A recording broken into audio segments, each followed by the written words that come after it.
Okay, so those two are ends on top side control. And this is just a standard, right guys? This is our warm-up. You should be used to this by now. I turn my feet, I turn my knees, I raise my hips, but everything stays in the zone, right? And now from here, I push my hips away into the side, rescue my guard. So Ian's part, right, is he's going to turn both of his knees towards my head, drop his hip down, pick up my arm. The hardest part that I think that people misunderstand right now is they don't cross face and close the gap. So this cross faces and his knees come in. So he doesn't want me to get this frame back in again. So he's got to get his knee to his elbow so I can't get my frame back in. Does that kind of make sense? And again, I'm just going to move you back just a fraction in. Okay, so from here, I go, okay, so I go feet, knees, bridge, make sure my hips are up off the ground so I've got space to move. I'm moving my hips away so my frame system's in place. I'm not pushing him. My knee comes through the rescue. Ian turns his knees, drops his hip down. Now he's going to pick up the arm, drop his knee in and cross face. And what we're going to do this for me is going to make sure I can't get this elbow rescued. So this is going to make sure it's nice and tight from in here. Okay guys, partner up, 1, 2, 3, go.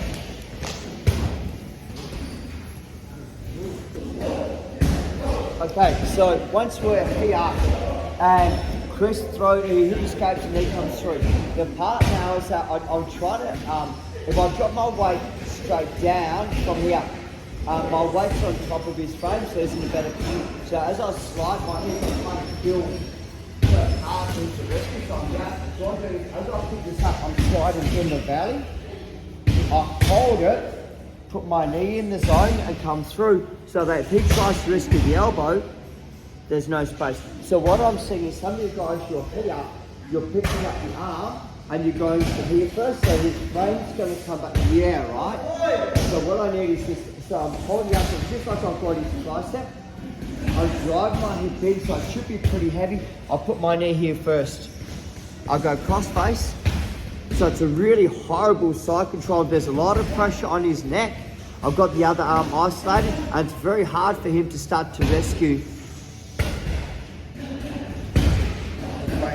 So that's kind of how I want it to be. I'm seeing some guys, you're grabbing the head way too early and you're not getting control of the arm. Ian, thank you. Come here buddy, on your back. So as Ian's done the knee shield, right? So as Ian's done the knee shield from here, as I turn my knees, I drop my weight down. So there's no way that we can bring the knee back through. Does that kind of make sense? As I pick up the tricep, I'm going post, slide. Now first and first I put my knee in the zone and then I'll cross face. So if he tries to bring that elbow in, there's no space. So it should be a super tight side chop and very hard for him to start to rescue that arm. Okay, let's go again guys, 1, 2, 3.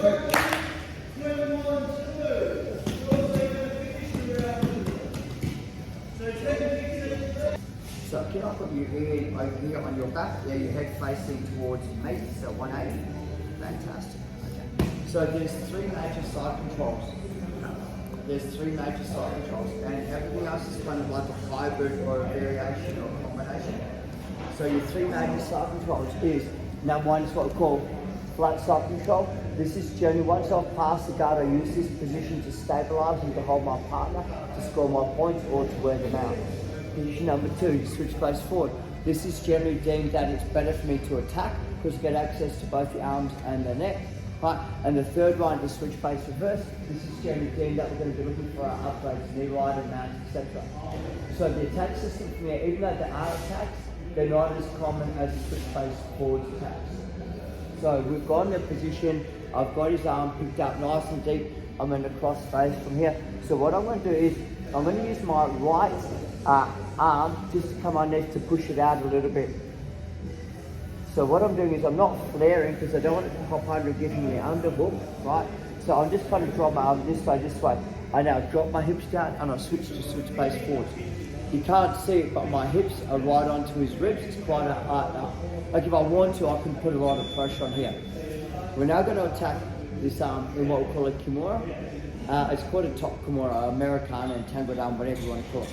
The concept behind this is that I want to make sure that when I hit the Kimura, my secondary hand's in position already. And this is the part that I see a lot of people when they set the Kimura up, the secondary hand isn't in position. So I'm going to put my hand nice and deep and I'm going to cut the shoulder. This does two things. If I roll, I'm going to go slow. The Kimura is already going to come on before I even entangle my hand because I'm on the shoulder. So this makes it easy for me. Where if I'm here, I see a lot of guys go to here and see that little gap that I'm trying to reach. So he's got the ability to move his ear out, right? So for me, number one is we're going to go from here. Okay, so the hand goes under, switch base, hold the shoulder. Drive my shoulder forward to bring the arm out so I have an ability to attack it. Don't sit from back here. So it comes forward. All I'm doing now is I'm punching it straight to the ground, lock it up, turn. Once I'm flat from here, anytime I roll the elbow up, he's got an escape mechanism. So what I do is I drag my elbows down to his hips and now turn it. Anytime I'm here, there's a lot of flexion in the shoulder. So the way I try to do is I go rev, rev, rev it down, rev it down. So I'm not necessarily moving the arm, it locks me in position. So the arm's up high. So we're starting from here, guys. Number one, dig it deep, pick up the arm switch, and I should be over so that the arm's in position. My hand should already be in position. Punch it to the ground, re-roll, grab. Rev at 1, rev at 2. Should be your submission. Yeah. Change partners, 1, 2, 3. Yeah, I don't well with it. I need a rev. So the revving, what we're trying to do, so I have the arm, I pick up the arm, I put my knee in the zone first, come under, here, drive my arm, switch base forward. So I've kind of got both the arms, I'll sag my hips onto his ribs, I'm here. Once again is, I want to make sure that when I'm ready, if this becomes a strength battle, he's going to win. So what I'm trying to do is, as I lock this into position, I switch my leg backwards, I drive it, so I go to position. So this is a rev. Think about it this way, right? Is right now, the way my fingers are, there's nothing to stop Andrew from extending his arm. Does that kind of make sense? So the rev mechanic, and I'm trying to go slow because it's actually pretty tight already. Once I rev this down, it's harder for him to extend the arm because my grip is better. So that's what it is. Number two is this, to put the fulcrum from flat to large, so there's a larger area to break the arm over. Right, so, is that okay? I feel it's really tight, man. No, that's fine. 1, 2. So to make my bottom hand like extend is, I start to slowly rev, and that raises that to make the fulcrum. So it's got nothing to do with pulling or pushing the arm in. It simply goes, knuckles go to the ground, knuckles go to the ground. And that's pretty much your Kimura. Now, if you get to the stage where they're really flexible and you're having trouble, I always put my head on it first. Now slide it down, and the Kimura will come on. I had to loosen that off. So the revving mechanic is, number one, the first one is security, so he can't break out. And the second one is it increases the size of the fulcrum or the lump of the fulcrum to break the arm over. So it's got nothing to do with pushing or pulling, it's holding it in position and securing my grips and allowing like a lever to make the Kimura work over. Okay, let's just do that again from that position, couple times, and we're going to go to stage 2. 1, 2,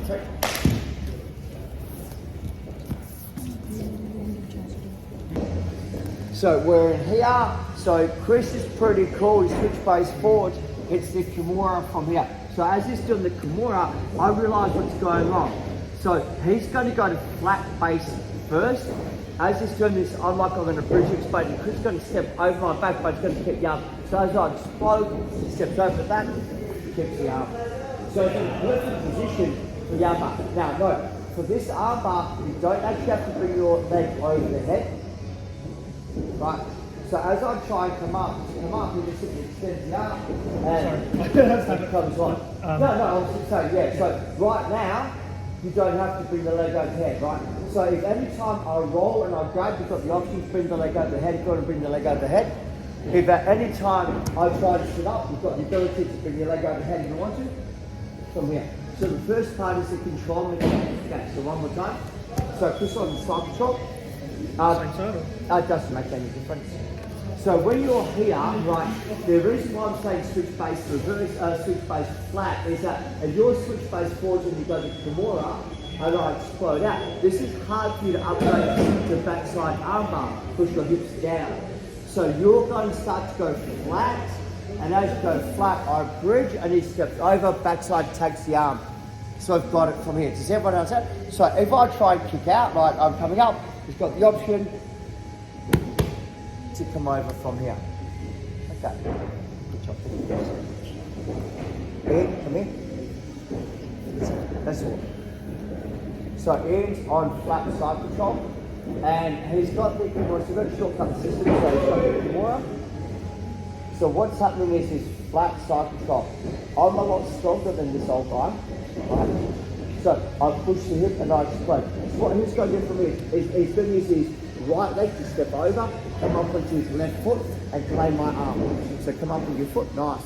So as I start to explode, he's going to drop his left hip to the ground, left hip to the ground. I'm going to guide you, Left hip to the ground. Your left hip, yeah, good. Hold the arm, leg comes over my head. Good job, and complete the arm bar. One more time here. So from here, he's flat, base and has the Kimura. So person on the bottom, you're going to bridge, push and drive towards your partner to try and do the Kimura. Person on the top steps over. Now it's really important that you hook the arm. Now, your hip, right, has to go to the ground. Yeah, so even if I hold the arms together, you've got the upgrade to the triangle or the back control. However, as I'm at his right hand pushes my face, leg comes over. Okay. So we're going to change partners. We're going to start flat side control. Person on the bottom, you're escaping by rolling towards your partner. Person on top, the only way you're going to be able to upgrade to side back is you're flat on your knees. Flat back and take down bar. Okay, 1, 2, 3, let's go, go. So this is called an upper crush armbar. And a lot of time people get confused about the step over the back armbar or the backside armbar and the upper crush armbar. And all it is to do with my partner, which way they defend it. And that's pretty much it. So we're just going to shortcut the system. So from here I hit the Kimura and it goes no way. And his hand goes around that side, so it explodes the opposite way. Right, so the previous one was that he explodes this way. So when he explodes this way, he opens up the valley over the body for me to step over. When he explodes that way, he opens up the valley over the head to step over. The reason why people fail the upper crush armbar is this arm. I'll go through. So we're here, as I pick up the arm, I bring my knee through, cross face, and I'm here. But switch base forward, kick the arm, Kimura, and he goes no way and rescues. So he can't get the frame in because I've blocked it out. Where if he has his frame in and I try and go over north-south, this is going to be the issue. So if he goes and rescues to the backside rescue, I've got to make sure I pick up the arm before I go any further. Right? So this is going to be the major issue, the major reason why. My knee goes to the ground, my hand comes over the top, I drag my elbow over and I put all my weight on my elbow like I'm doing the thinker position. I generally want to have my tip of my elbow on his ribs, but for the purpose of today's drill, there's no need to do that. Right, so I keep this pinch over out. Andrew tries to pull the arm out. Because it's left into position, it's easy. Where if I'm here, he's a lot stronger than me. So what I do is I back my mechanic up by putting the heaviest part of my body on here. So now trying to move that. Where I post dictates where I land. Where I post dictates where I land. Okay, so I pop up, because he can't block the frame. My knee is going to go into the valley and I'll post as far as I can. I spin. Once my knee hits the valley, I sit down, I'm in the armbar position, play the arm.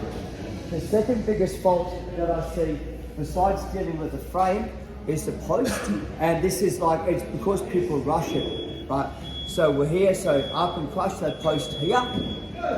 So as they spin, I can't spin any further, so they end up landing here, which allows them to roll out of it, right? So where you post is where you land.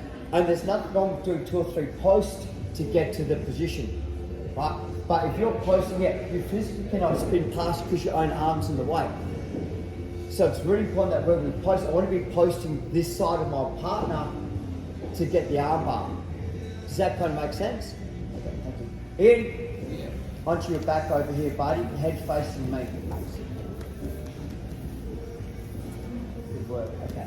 So I've done things, so the key factor once again is this frame. This is going to be the issue that we're going to have. So I pick it up, swim, Kimura, he rescues. So we're going to do what we're calling up and crush. So I pick it up and I go to the thinker. So if he tries to retract the arm, it's hard. I don't want that hand to block my hip. So I keep it tight. Post as wide as I can, come up. Now watch what I'm doing is my knee is going to go to my hand. My knee, post, swings to my hand. I drive my knee in, I keep it here. So he can't roll back towards me. And second is my foot's underneath the shoulder, which keeps the shoulder raised. Double up your grips. 1, 2. Sit back, extend. If you're having trouble completing the arm bar, right, from here, I roll towards the head to put it on. Don't roll towards the legs because that allows him to sit up. Does that kind of make sense? So the more that I roll towards your head, secondly, you don't see my shin becomes a choke. So it kind of has to do with both the arm bar over my leg and the shin. The choke's not a really good choke, but he'll have to deal with it at some stage. Okay guys, so we're going to change partners again. As you're getting Kimura this time, right? So as you're getting Kimura this time, you're going to take the arm behind your partner's head. Okay, 1, 2, 3, let's go. 3 minutes, don't swap over. One person for 3 minutes, let's go.